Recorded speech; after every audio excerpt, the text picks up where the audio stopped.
Қайырлы күн, құрметті көрермендер. Бұл видеода сіздерге біздің ішіп жеп жүрген тағамдарымызға тәтті дәм беретін аспартам қоспасының қандай зияны бар, сол туралы айтатын боламын. Ең алдымен қазақша контентті қолдап, каналыма тіркеліп алуды ұмытпаңыз. Себебі алдағы уақытта көптеген пайдалы ақпараттармен бөлісетін боламын. Жалпы аспартам деген не, оның қандай зияны бар, ол туралы не білеміз?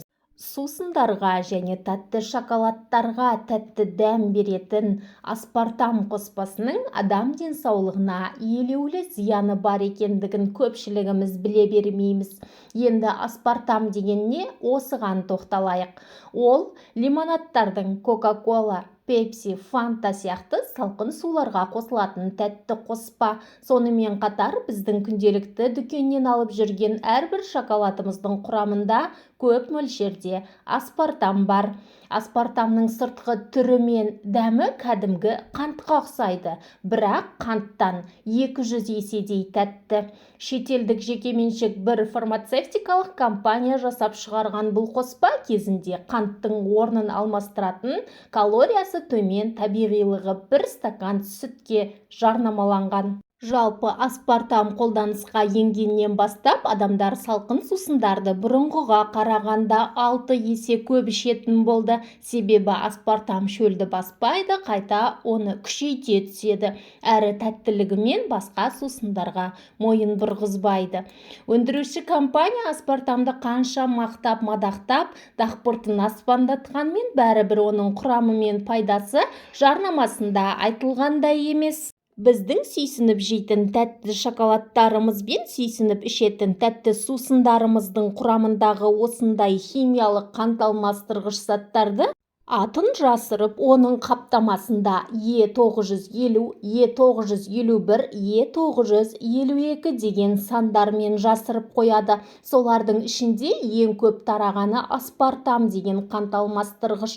Ол Европа елдерінде тыйым салынған, ал ТМД елдеріндегі тағам сусындардың құрамында әлі де көптеп кездеседі. Бұл аспартам дегеніміз кәдімгі химиялық концентрагендік зат болып бекітілген. Өкінішке қарай барлық сусынның құрамында, тіпті дүкендердегі балаларға арналған тәттілердің құрамында да кездесетін өте қауіпті химиялық қант алмастырғыш қоспа.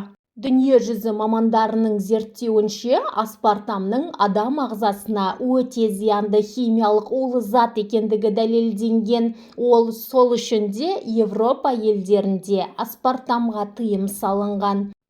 Кез келген осындай қант алмастырғыш химиялық заттар адамның орталық жүйке жүйесіне, жалпы қан тамырлар жүйесіне, жалпы адамның барлық дене мүшесіне қауіп төндіретін ең улы химиялық концентраген болып табылады. Көбінесе балаларға арналған тағамдардың сыртында қантсыз деген белгі қойылса, бұл әдетте қанттың орнына жасанды тәттілендіргіштің бар екендігін білдіреді.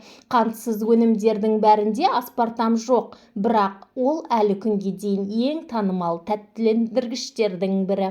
Ол көптеген оралған тауарларда кеңінен қолжетімді.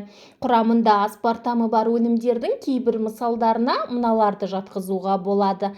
Мысалы, қантсыз балмұздақ, төмен калориялы жемістердің шырыны, сағыздар, йогурттар және қантсыз кәмпиттер деп жарнамаланған өнімдерді жатқызуға болады. Құрамында аспартамы бар өнімдерді көп пайдаланғанда адамдар қатерлі ісік, ұстамалы аурулар, бас аурулары, депрессия, бас айналу, салмақ қосу, қызыл жегі, Альцгеймер ауруы сияқты түрлі ауруларға тап болуы мүмкін. Мұндай аспартам сияқты қоспалар олар тәттілендіргіштер деп аталады. Яғни қантты қолданбай тағамдарға тәтті дәм беру үшін қолданылатын заттар. Қандай қант алмастырғыштың пайдалы екенін түсіну үшін біріншіден олардың әрқайсысын зерттеу керек. Екіншіден, денсаулыққа ең зиянсызы бұл табиғи тәттілендіргіштер екенін есте сақтау керек. Барлық тәттілендіргіштердің 3 түрі бар: табиғи, синтетикалық және жартылай синтетикалық. Табиғи тәттілендіргіштер қауіпсіз саналады. Организм оны жақсы сіңіреді, бірақ мұндай өнімнің бір кемшілігі бар: жоғары калория мөлшері. Ал жартылай синтетикалық тәттілендіргіштердің көбісі табиғатта кездеседі. Мысалы, ксилит қайың ағашында көп болғандықтан оның қайыңды қант, эритрит қауында көп болғандықтан қауынды қант деп атайды. Енді қарап отырсаңыз, мың түрлі аурудың барлығын біз күнделікті ақшамызға сатып алып жүргенімізді байқауға болады екен. Сол үшін дүкендерден тағамдарды, сусындарды сатып алғанда оның қаптамасына және оның құрамына міндетті түрде назар аударыңыз.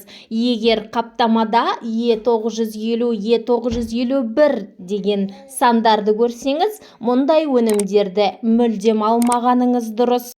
Егер ақпарат пайдалы болған болса, каналыма жазылып, қоңыраушаны басып алуды ұмытпаңыз.